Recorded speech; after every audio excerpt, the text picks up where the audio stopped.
Hello, Galaxy. I'm Chris Pirillo, and I'm an expert in being myself. I love sharing my advice, perspectives, thoughts, ideas, opinions, advice. Did I already say advice?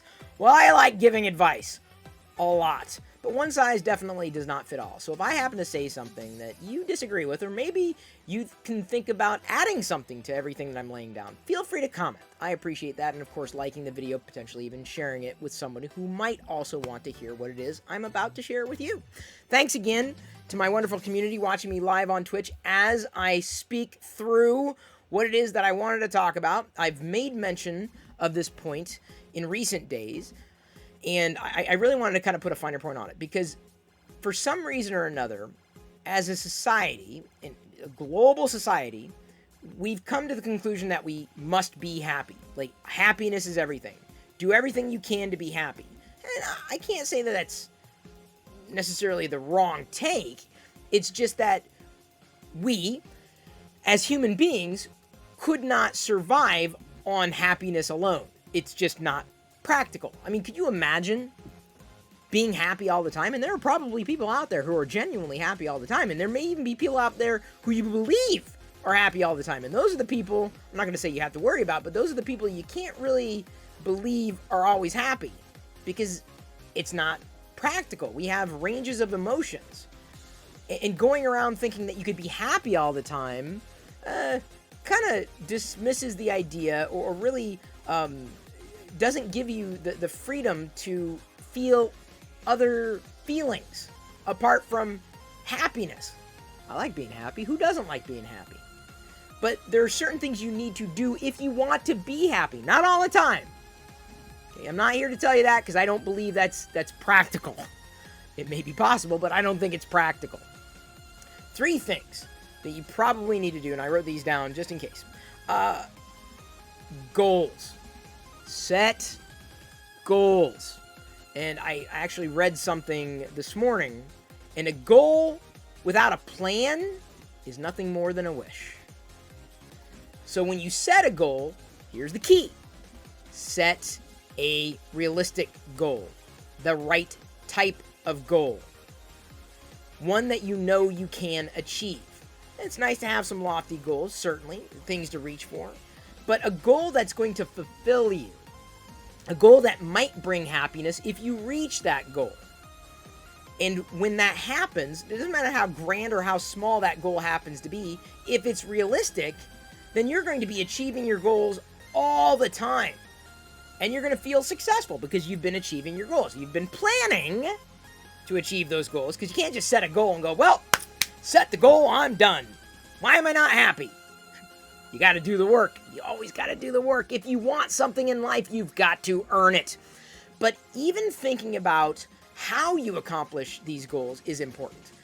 Thinking about collaborative goals rather than competitive goals, right? You may want to start pursuing the possibility of being number 1 in your field, or always coming in first place.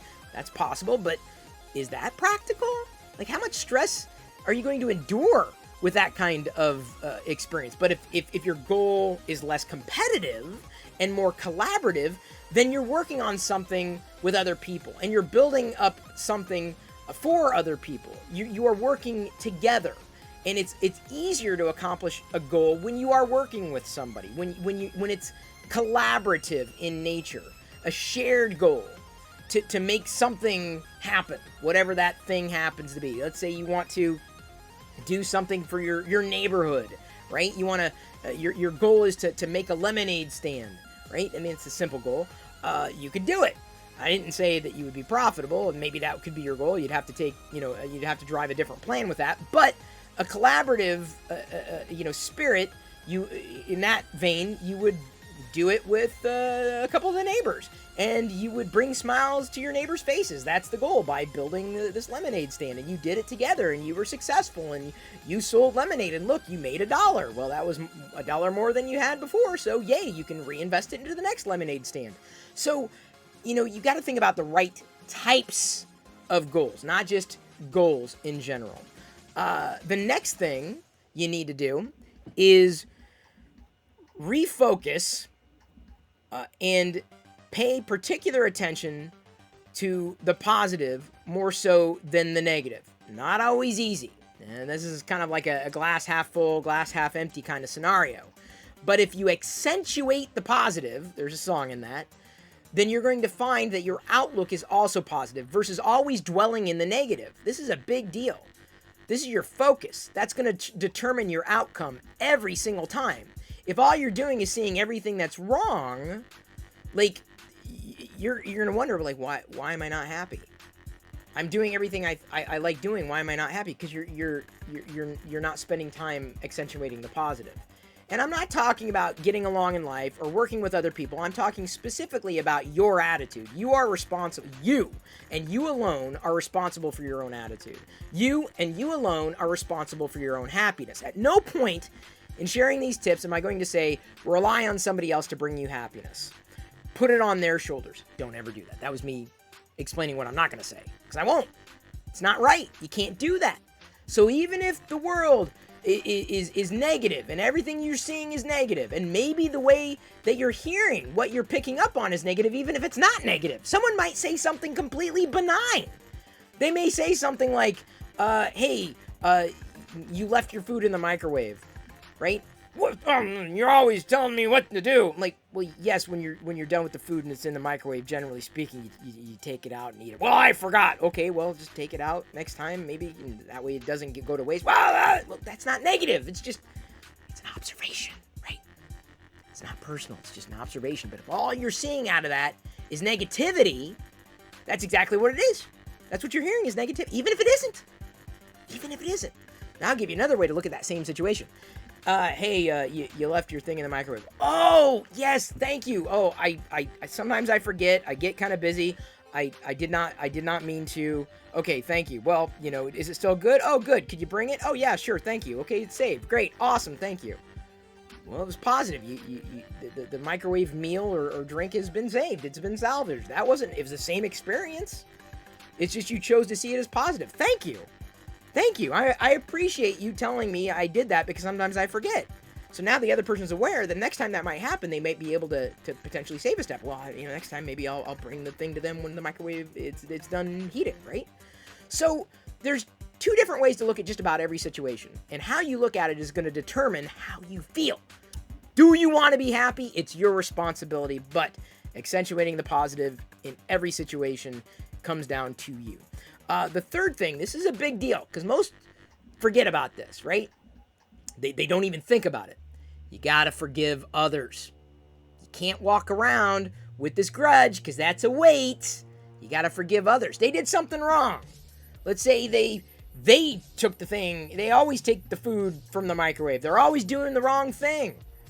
And let's say they took something that you were holding on to and you really wanted to eat, you couldn't wait for, and they put it in the microwave and they ate it. I'm like, well, if you carry that around with you for the rest of your life, and some people do, it's like drinking a poison and expecting the other person to fall ill. You gotta let go. Can't hold grudges. Gotta forgive. Gotta move on. Don't live like that. Don't hold on to that because you're holding on to negativity every single time. You cannot forgive somebody else despite what they did. I don't care what they did. If you can't forgive them, doesn't mean you excuse what they did, but if you can't forgive them, you're never going to find happiness. So if you want to be happy, 3 things. Again, I had to write them down just in case because I want to make sure I didn't miss anything. Set the right type of goals for you, attainable and potentially collaborative. Accentuate the positive in every possible situation, even the ones that you don't think there's any positivity in, and forgive others. You're going to find yourself, if you practice those 3 habits, feeling a lot happier, or at least a lot more satisfied with where your life is. And I'm not saying this applies to everybody because certain people have certain conditions, but those 3 things, I believe, are fail-safe and foolproof.